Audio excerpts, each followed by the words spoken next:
کیا یہ شعر درست ہے؟ آپ کی خاطر بنائے دو جہاں، اپنی خاطر جو بنایا آپ ہیں۔ مطلب دیکھیں، یہ اس طرح کے شعر عوام الناس میں پڑھنا، اس میں تعویل ہو سکتی ہے، کوئی ایسا مسئلہ نہیں ہے، لیکن اس طرح کے گہرے شعر عوام میں پڑھ کر اور ان کو نتیجے مرتب کرنے کے لیے چھوڑ دینا، یہ ذرا خطرناک ہوتا ہے۔ جیسے مزارات پہ سجدہ کرنے کے شعر ہوتے ہیں کہ نبی کریم کے مزار پہ چوکھٹ پہ میں نے سجدہ کر لیا، اس طرح کے الفاظ ہوتے ہیں۔ اب وہ تعویلی ہو سکتے ہیں، لیکن وہ پبلک کے سامنے آپ بغیر توضیح اور تشریح کے پڑھیں گے تو لوگ اپنے ذہن کے مطابق نتیجہ نکالتے ہیں، اور وہ اکثر غلط نتیجہ ہوتا ہے۔ چوانی والی تھیلی وچ روپیہ آ جاوے تے پھٹ جاتا، پنجابی تو سمجھتے ہیں آپ سارے، یا اٹھانی والی تھیلی وچ روپیہ آ جاوے تے پھٹ جاتی۔ تو مولوی صاحب کا بھی یہی حال ہے، انہوں نے اس شعر پر اعتراض کیا، انہوں نے کہا جی اس سے اللہ کا معلل اغراض ہونا لازم آتا ہے۔ اگرچہ انہوں نے بہت طویل بحث کی، میں صرف ایک جملے میں اس کو سمیٹ رہا ہوں۔ کہا جی معلل اغراض ہونا لازم آتا ہے کہ اللہ کو غرض تھی، اللہ نے نبی پاک کو کسی غرض کے لیے بنایا، اللہ تو غرض سے پاک ہے، اس کو کسی کی کوئی غرض نہیں ہے۔ خدا کے لیے لوگوں کو گمراہ نہیں کرو، اگر تمہارا دماغ خراب ہو گیا ہے تو اپنے دماغ کو اپنے تک محدود رکھو۔ اور یہ بات یاد رکھنا، جہاں بھی رسول اللہ صلی اللہ تعالیٰ علیہ وسلم کی شان میں کسی بھی طریقے سے کوئی رستہ نکالنے کی کوشش کی گئی تو ابھی احمد رضا خان کے غلام زندہ ہے، زندہ ہے۔ احمد رضا بے وارث نہیں ہے، لا وارث نہیں ہے، اس کے وارث زندہ ہے۔ اور احمد رضا کا اور اس کے وارثوں کا مشن یہی ہے، جان جاتی ہے تو چلی جائے، سونے کی تعریف میں کمی نہ آئے۔ ہم اکثر سنتے ہیں کہ اللہ تعالیٰ نے ساری کائنات رسول اللہ کے لیے بنائی ہے صلی اللہ علیہ وآلہ وسلم، لیکن سورۃ الجاثیہ میں اللہ نے فرمایا کہ زمین و آسمان جو کچھ ہے اس کے درمیان یہ سب تمہارے لیے مسخر کر دیا۔ کائنات تو رسول خدا کے لیے بنائی گئی تھی۔ میرے بھائی، یہ ایک روایت ہے المستدرک للحاکم کے اندر، اور یہی وہ شیخ زکریا کاندلوی نے تبلیغی جماعت والے فضائل اعمال میں بھی لی ہے۔ اور اندازہ کریں، روایت ضعیف روایت تھی، نیچے عربی میں سارا لکھا ہوا ہے کہ یہ روایت صحیح نہیں ہے، لیکن وہ عربی میں لکھا ہوا ہے۔ اردو میں روایت لکھی ہوئی ہے، وہ پوری دنیا میں پڑھ پڑھ کے سنا رہے ہیں کہ آدم علیہ السلام کی توبہ جو ہے رسول اللہ کے وسیلے سے قبول ہوئی۔ اور پھر اللہ تعالیٰ نے پوچھا آدم تمہیں کیسے پتا چلا؟ تو انہوں نے کہا کہ میں نے جو ہے نا وہ تیرے ساتھ رسول اللہ کا نام لکھا ہوا دیکھا تھا جب میں پیدا ہوا، تو مجھے پتا چل گیا کہ کوئی بزرگ ہستی ہیں۔ تو اللہ تعالیٰ نے فرمایا کہ اگر میں ان کو پیدا نہ کرتا تو میں کائنات نہ بناتا۔ سرکار، یہ اتنی بڑی ٹروتھ ریویلنگ خبر ہے، کم از کم اس کا درجہ قرآن میں بنتا ہے، کم از کم۔ احادیث کے اوپر کیوں چھوڑ دیا گیا اسے؟ اور حدیث بھی وہ جس کے اوپر محدثین کا کلام وہ بیان کر رہے ہیں۔ قصہ آدم اور ابلیس قرآن میں 7 مقامات کے اوپر آیا ہے۔ سورۃ البقرہ میں آیا ہے، سورۃ الاعراف میں بڑی تفصیل کے ساتھ، سورۃ الحجر کے اندر آیا ہے، سورہ بنی اسرائیل میں آیا ہے، سورۃ الکہف کے اندر آیا ہے، سورہ طٰہٰ کے اندر آیا ہے، سورہ صاد کے اندر آیا ہے۔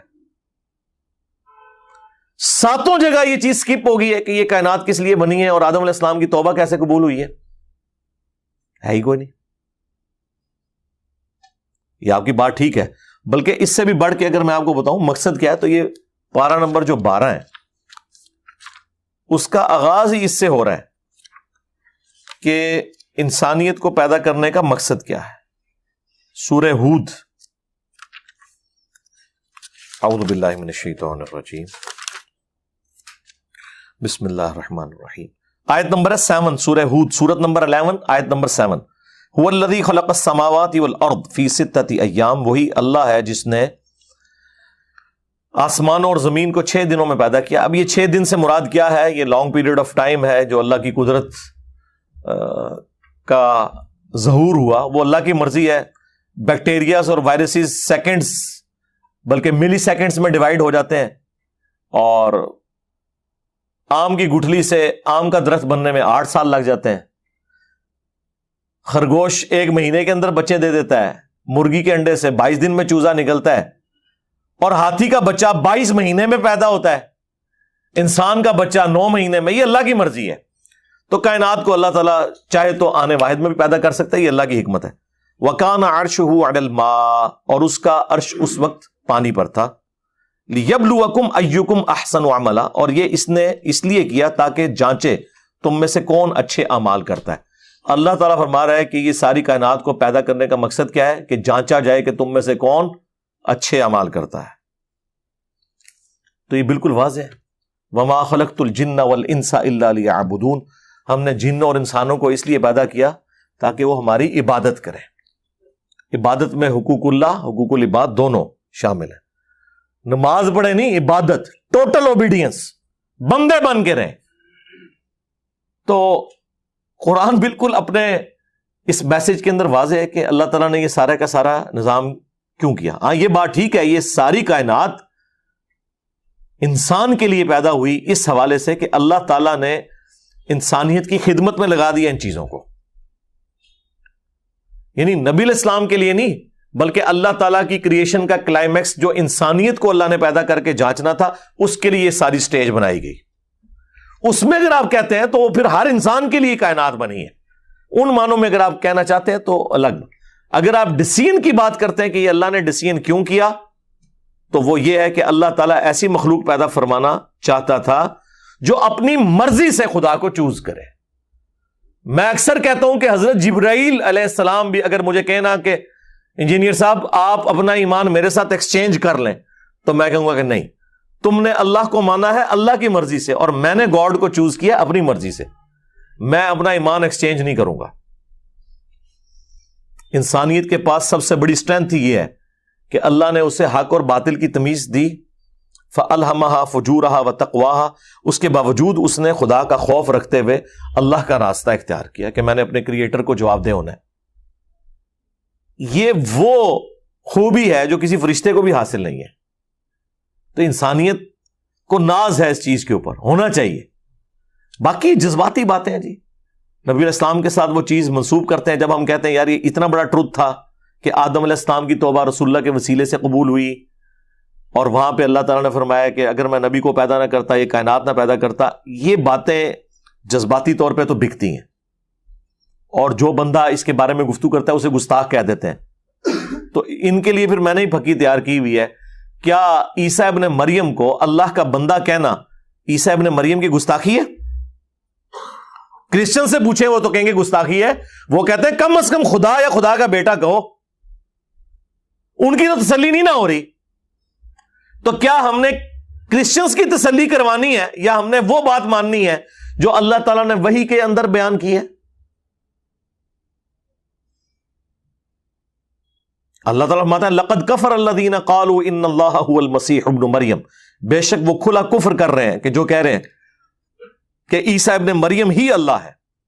وقال المسیح، جبکہ مسیح تو خود کہا کرتے تھے یا بنی اسرائیل، اے اولاد یعقوب، اعبدوا اللہ ربی و ربکم، عبادت کرو اس اکیلے اللہ کی جو میرا بھی رب ہے اور تمہارا بھی رب ہے. انہ من یشرک باللہ فقد حرم اللہ علیہ الجنہ ومأواہ النار وما للظالمین من انصار، بے شک جو کوئی اللہ کے ساتھ شرک کرے گا اللہ تعالیٰ نے اس پہ جنت حرام کر دی ہے، اس کا ٹھکانہ جہنم کی آگ ہے، وہاں پر اس کا کوئی مددگار نہیں ہوگا.